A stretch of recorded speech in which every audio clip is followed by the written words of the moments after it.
Je navigue sur mon bateau. Bonjour à tous. Ah, c'est l'hiver, il y a des navigations, mais du coup il y a aussi pas mal de bricoles et j'avais sincèrement envie d'améliorer quelque chose. Ici, à la place de ce trou béant, j'avais un GPS Furuno dont la carte datait de 2002. Bref, je l'utilise pas, j'utilise Navionics.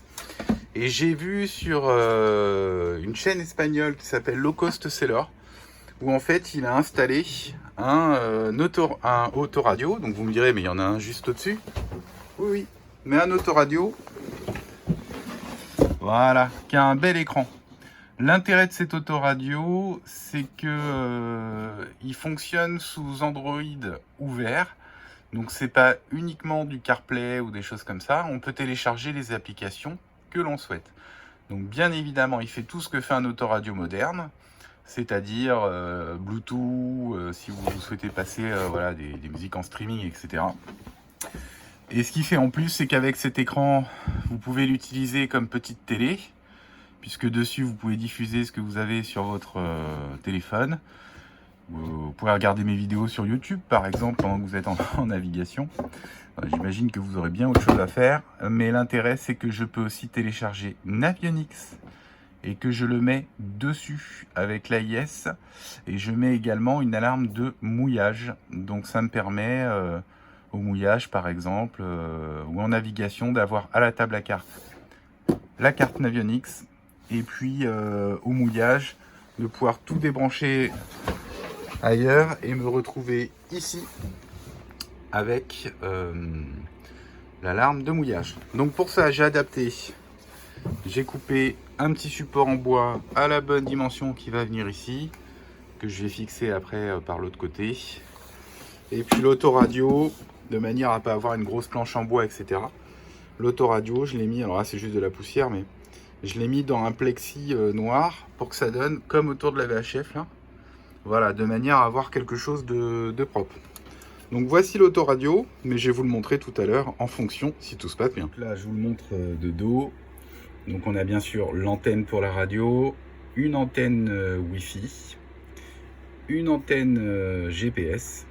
Ça, c'est une ancienne antenne radio. Et ça, c'est les câbles que j'ai récupérés de l'autoradio. Donc bien sûr, il y a l'alimentation et les haut-parleurs. Donc il faut que j'adapte au nouveau branchement. Mais tout est prévu, ils fournissent voilà, le branchement qui va bien. Voilà ce que ça donne. Donc là, c'est le moment de vérité, puisque j'ai branché tous les fils derrière, alimentation, haut-parleur, etc.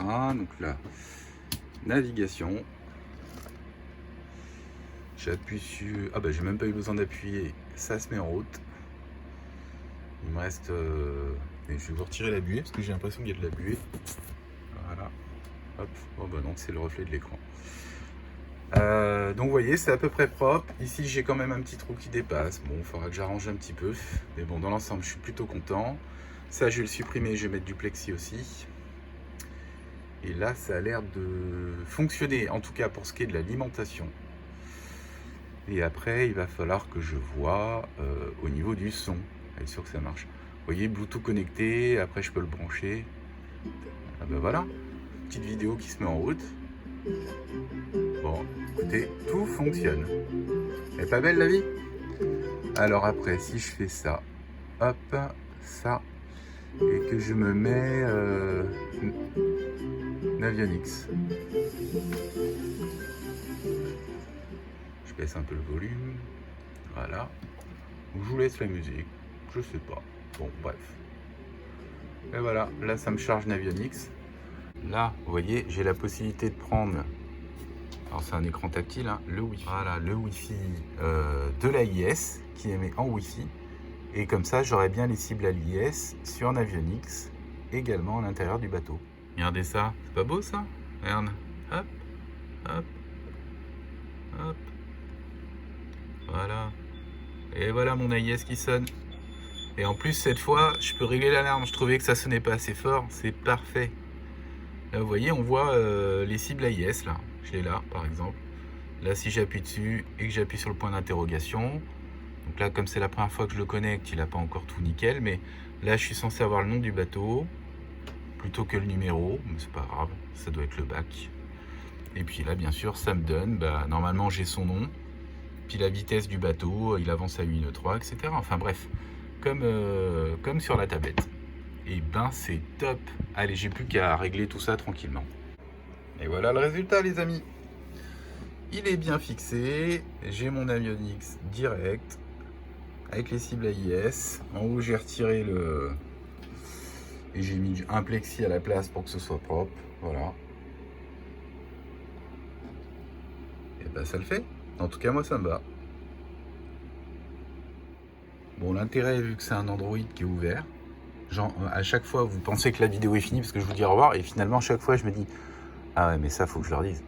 Bon, voilà, par exemple, là, je suis en train d'installer l'application Victron Connect, et comme ça, j'ai branché ça sur mes appareils, j'ai suivi les batteries du bord, les jauges et tout, par ici, tout simplement.